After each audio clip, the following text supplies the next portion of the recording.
여름방학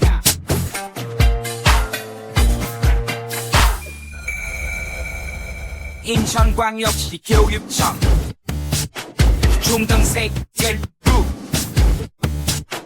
여름방학 우주 프로젝트 중등생들부. 안녕하세요. 2024학년도 중등 쌤튜브 미술교과를 맡게 된 교사 서효원입니다. 오늘은 미술의 광명시대 작품을 감상해 보도록 하겠습니다. 오늘 수업 내용은 첫 번째, 르네상스가 광명미술이라 불리는 이유, 두 번째, 르네상스가 중세와 가장 크게 달라진 점, 세 번째, 르네상스의 3대 거장의 특징에 대해서 알아보도록 하겠습니다. 오늘의 학습 목표입니다. 천년의 암흑기를 이겨낸 르네상스의 발생 배경에 대해서 알 수 있습니다. 두 번째는 중세시대 미술과 르네상스 미술의 가장 다른 특징 3가지를 이해할 수 있습니다. 세 번째, 르네상스 3명의 천재들은 어떤 특징이 있는지 알 수 있습니다. 자, 르네상스가 광명미술이라 불리는 이유에 대해서 설명하도록 하겠습니다. 우선 르네상스가 무엇인지 알아야겠죠. 르네상스 이름의 뜻은 프랑스어로 재생, 부활이라고 하는데요. 14세기경부터 16세기까지 이어진 미술, 문예 부흥 운동입니다. 지난 차시에서 중세의 경우 모든 것이 신 중심으로 흘러가면서 개인의 자유, 개인의 생각 이런 것들이 많이 제한이 되었어요. 그래서 르네상스로 넘어오면서 인간성이 다시 부활하였다, 재생하였다 라고 볼 수 있겠습니다. 천년의 암흑기 중세가 끝난 배경에 대해서 설명하도록 하겠습니다. 그 당시 유럽의 가장 큰 세력은 교회였어요. 이 교회의 지배력이 중세 후반에 돼서는 점차 느슨해지기 시작합니다.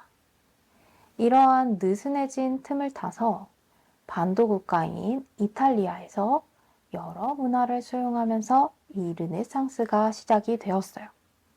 오른쪽 지도를 한번 살펴보도록 하겠습니다.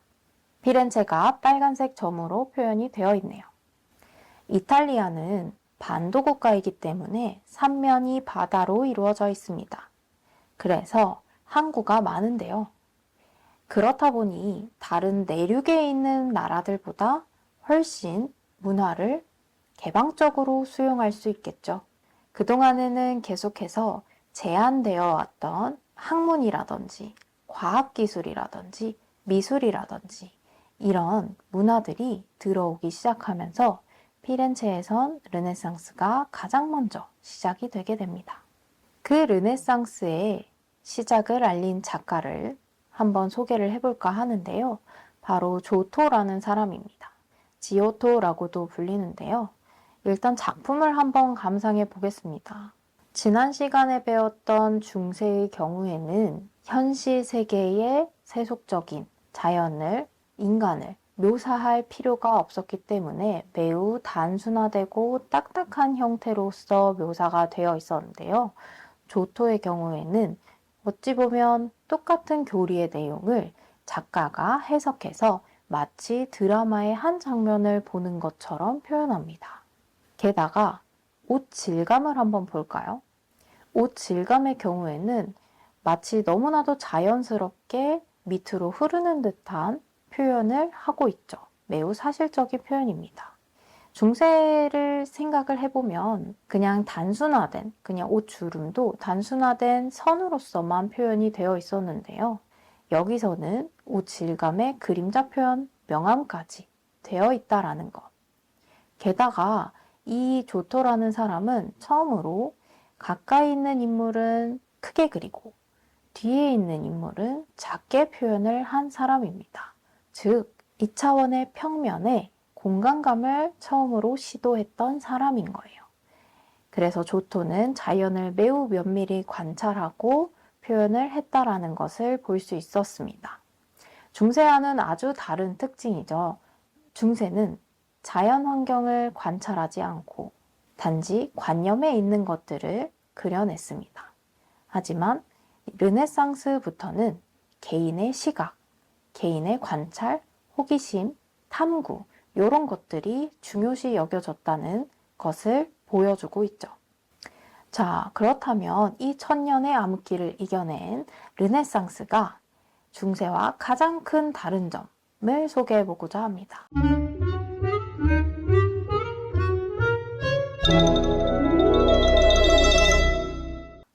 자, 세 가지가 있는데요. 첫 번째는 해부학, 두 번째는 원근법, 세 번째는 유화의 발명입니다. 하나하나 천천히 살펴보도록 할게요.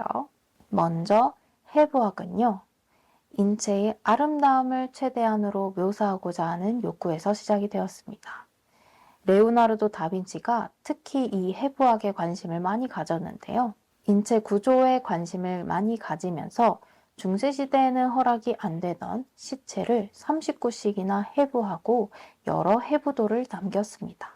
자, 중세 때는 시체를 해부하는 것이 금기시 되었어요. 왜냐하면 시체, 즉 이 몸은 세속적인 것이기 때문에 신의 세계에서는 중요한 것이 아니었거든요. 그리고 이 인체를 탐구하는 것 또한 그리 중요시 여기지 않았기 때문에, 그리고 금기시 여겨왔기 때문에 교회에서 하지 말라고 하면 어떻게 해야 합니까? 당연히 못하죠. 그래서 그 중세시대에는 해부학이 전혀 이루어지지 않았다. 그것을 우리가 르네상스에서는 조금씩 해나가기 시작했다라고 볼 수 있겠습니다. 중세시대에는 교회의 말이 곧 법이기 때문에 금지시되어 왔던 해부학이 르네상스에 와서는 드디어 탐구의 대상이 된 것입니다. 자, 두 번째로는요, 원근법이 있습니다. 원근법은 르네상스 건축의 거장 브루넬레스키가 처음으로 발견했습니다. 2차원의 화면에 3차원의 세계를 그림으로 실제감 있는 공간을 느낄 수 있게 하는 것입니다. 회화에서는 마사초라는 사람이 처음으로 적용을 했는데요. 가운데 작품을 한번 보겠습니다. 가운데 작품은 회화에서 처음으로 시도된 원근법이 적용된 작품입니다. 성삼위일체라는 작품이고요. 실제 작품을 보게 되면 벽면에 아주 큰 규모로 그려져 있다라고 하는데요. 오른쪽 구조도를 한번 보도록 하겠습니다. 실제로 저렇게 입체물이 있는 것은 아닌데 우리가 그 작품 앞에 서게 되면 실제 재단화가 있는 것처럼 느껴진다고 합니다. 그것은 우리가 원근법을 적용시켜서 그렸기 때문인데요. 각각 사람이 시선이 이동함에 따라서 어떻게 보여질지 환영적인 표현을 한 것입니다. 이러한 것을 처음 발견한 브루넬레스키. 정말 대단하지 않나요? 자, 마지막 세 번째입니다. 유화의 발명인데요. 일단 유화기법은 네덜란드 화가 얀 반 에이크가 최초로 그림으로 그렸어요. 얀 반 에이크가 발명을 한 건 아니고요. 기법을 처음으로 시도했던 사람입니다. 유화 이전에는 템페라 물감을 사용했는데요. 템페라 물감은 기본적으로 빨리 건조되는 특성을 가졌어요. 그래서 섬세한 명암 표현이 매우 힘들었습니다. 그런데 유화는 매우 느리게 말라요. 그래서 보다 사실적인 표현이 가능해진 겁니다. 왜냐하면 천천히 그려도 되거든요. 천천히 관찰하면서 하나하나 눈으로 보면서 어디에 그림자가 들고 어디에 빛이 드는지 보면서 그림으로 그릴 수 있기 때문이죠. 그래서 이 세 가지의 발명이 르네상스의 가장 큰 발명이라고 할 수 있습니다.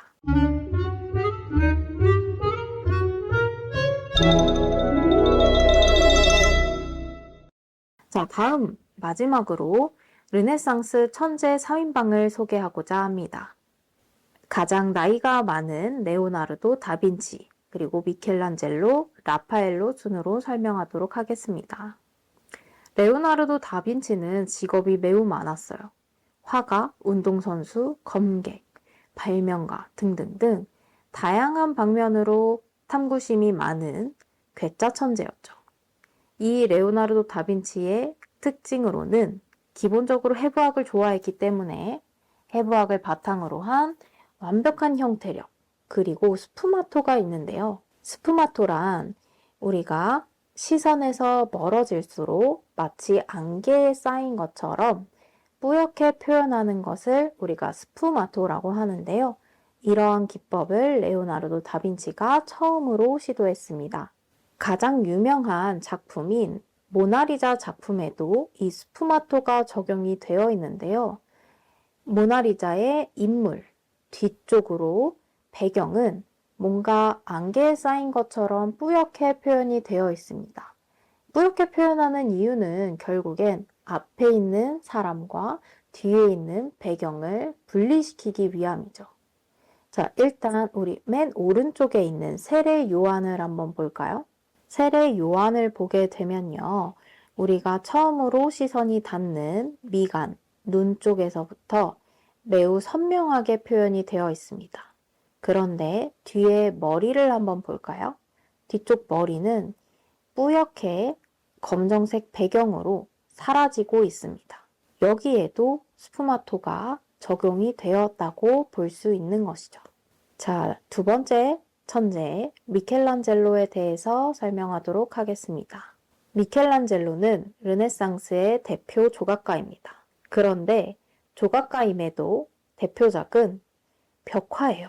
오른쪽에 있는 시스티나 성당의 천장화를 보게 되면 우리 아담의 탄생, 천지창조라고도 불리는 이 작품이 이 사람의 역작이 되었죠.